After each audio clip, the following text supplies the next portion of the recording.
मैं नरोत्तम शर्मा, संयुक्त किसान मोर्चा का घटक संगठन है छत्तीसगढ़ किसान महासभा, उसका संयोजक हूँ। सरकार की बहुत सारी बातें जो पिछले व्यवहार में हम लोग देख रहे हैं, वो जैसे अभी बात ही हो रही थी तकनीकी के मामले में, ये मेक इन इंडिया चला है और अब संसद में ये बहस हो रहा है कि अब रोजगार के अवसर ही नहीं है, तो आप मेक इन इंडिया क्या किया? किल इन इंडिया चल रहा है, बेरोजगार मौत के घाट, किसान भी आत्महत्या कर रहे हैं। तो इस तरह से आप जो लफाजियाँ हैं सरकार की, ये बहुत सीधे सीधे सपाट में, तो इसलिए इनकी बातों पे ज़्यादा विश्वास भी नहीं किया जा सकता। ये मनरेगा को ख़त्म किए तब भी उल्टा पुल्टा बात बता रहे हैं, 4 लेबर कोड लाए, 29 श्रम कानून को बदल के, उसमें भी इनकी लफाजियाँ हैं और तमाम मजदूरों पर हमला है, किसानों पर हमला है। जो ये व्यापारिक डील हो रहा है अमेरिका के साथ, एकदम बेमेल डील है और इसको होना नहीं चाहिए। ये हुआ तो भारत की बहुत बड़ी आबादी जो किसानी पर निर्भर है वो बेरोजगार तो होंगे ही, मौत के ही सीधा धकेला जा रहा है, सीधे इस रूप में हो रहा है। किसान तो पहले से ही संकट में है, उनको न्यूनतम समर्थन मूल्य नहीं मिलता है। कृषि वैज्ञानिक जो पूरा देश में अध्ययन करके सरकारी संसाधन से अध्ययन करके वो सिफारिश की है, C2 + 50% आप न्यूनतम समर्थन मूल्य देते हैं तो इनके हित में ठीक होगा, और नहीं तो किसानों की आत्महत्या का दौर चल ही रहा है और कर्ज में जो फंसे हुए हैं। तो ये पॉलिसी जो है किसान विरोधी है, कारपोरेट परस्त है, इसलिए ये इस तरह का जो समझौता है उसी दिशा में आगे बढ़ा रहे हैं और कृषि के संकट, जो संकटग्रस्त कृषि है, उसी के संकट को और आगे बढ़ाने का ही काम ये डील से होने वाला है। ये एकदम बेमेल है। आप समझ लीजिए, एक तरफ मजबूत पहलवान और एक तरफ भूखमरी के शिकार व्यक्ति को कुश्ती के मैदान में जैसे उतार दिया जाए, तो जो कमज़ोर इंसान है उसकी मौत ही होना है। ठीक हमारे किसान कमज़ोर इंसान की तरह हैं। यहाँ की किसानी बहुत संकट में है, उनको खाद के लिए सब्सिडी सब ख़त्म करते जा रहे हैं आप, और सब्सिडी के बजाय आप इनको, उनके जो सब्सिडी वाले किसान हैं, नई तकनीक अपनाने वाले किसान हैं, ऐसे लोगों के साथ प्रतियोगिता में जो उतार रहे हैं, ये बेमेल है। इसकी शुरुआत हम लोग बहुत पहले से ही की हुई।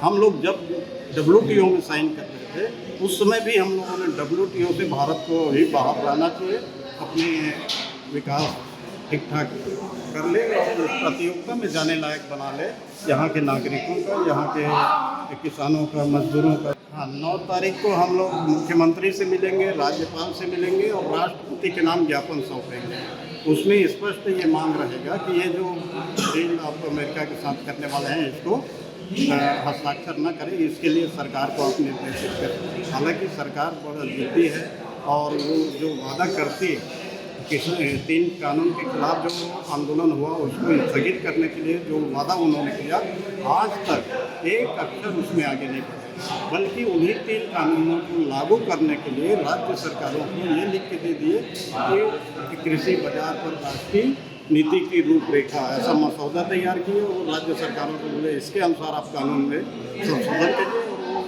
चोर दरवाजा से आखिर 3 कानून को ही लागू कैसे किया जाए, इसके लिए प्रयासरत है सरकार। इसलिए सरकार पर भरोसा करना अभी किसानों के लिए बहुत मुश्किल है। लिखित में आप दिए हुए हैं उसको, आज 99 में आप आंदोलन स्थगित करवाए, 4-5 साल बीत गया, आप उसमें एक कदम आगे नहीं बढ़े, उल्टा वो जो आप 3 कानून के माध्यम से चाह रहे थे उसको चोर दरवाजे से लागू करने का प्रयास ही कर रहे हैं। इसलिए सरकार किसान विरोधी है, कारपोरेट परस्त है, किसी भी हालत में देश की संप्रभुता को भी चोट पहुंचा करके ये अपना जिद पूरा कर रहा है। मुख्यमंत्री विष्णुदेव साय किसानों के लिए क्या काम कर रहे हैं? मुख्यमंत्री विष्णुदेव साय किसानों के लिए क्या काम कर रहे हैं? संयुक्त किसान मोर्चा में बहुत तरह के विचारधारा के जुड़े हुए किसान संगठन हैं जो काम कर रहे हैं और सरकार के जो किसान विरोधी कारपोरेट परस्त जो पॉलिसी है उसका नीतिगत ढंग से भी विरोध कर रहे हैं। मुख्यमंत्री विष्णुदेव साय क्या काम कर रहे हैं? विष्णुदेव साय ठीक है, जैसे केंद्र सरकार किसान विरोधी नीति पास करते जा रही है, वो उनको निर्देशित, तो मैं पहले ही बताया कि उनको निर्देशित किया जा रहा है कि हम जो मसौदा भेज रहे हैं राष्ट्रीय बाजार पर, कृषि बाजार पर राष्ट्रीय नीति की रूपरेखा, इसके अनुसार कानून में संशोधन कर रहे हैं। तो किसान को तो ऐसे ही किसानों के धान खरीदना ये सब पूरा नहीं हुआ। लाखों किसान आज भी धान बेचने से, हम लोग शुरू में ही जब वो 15 नवंबर से धान खरीदने की बात किए तो हम लोगों ने कहा कि आप उधर 15 फरवरी तक के बढ़ाइए, उन्होंने नहीं बढ़ाया। और धान कैसे कम से कम खरीदा जाए इसके लिए वो बहुत तरह की परेशानी पैदा की, जैसे एग्रीस्टेक जो है उसमें किसानों के कई किसान जो पंजीयन पहले करवा लिए थे उनका गांव ही बदल गया था। माने तुलसी गांव है तो तुलसी गांव 2 है तिल्दा ब्लॉक में, तो तिल्दा ब्लॉक में 2 तुलसी है, तो ये तुलसी वाला नेवरा तुलसी, वो तुलसी वाला सौंदा तुलसी। ठीक वैसे परसदा है, परसदा खरोरा के पास परसदा है, खरोरा तहसील है।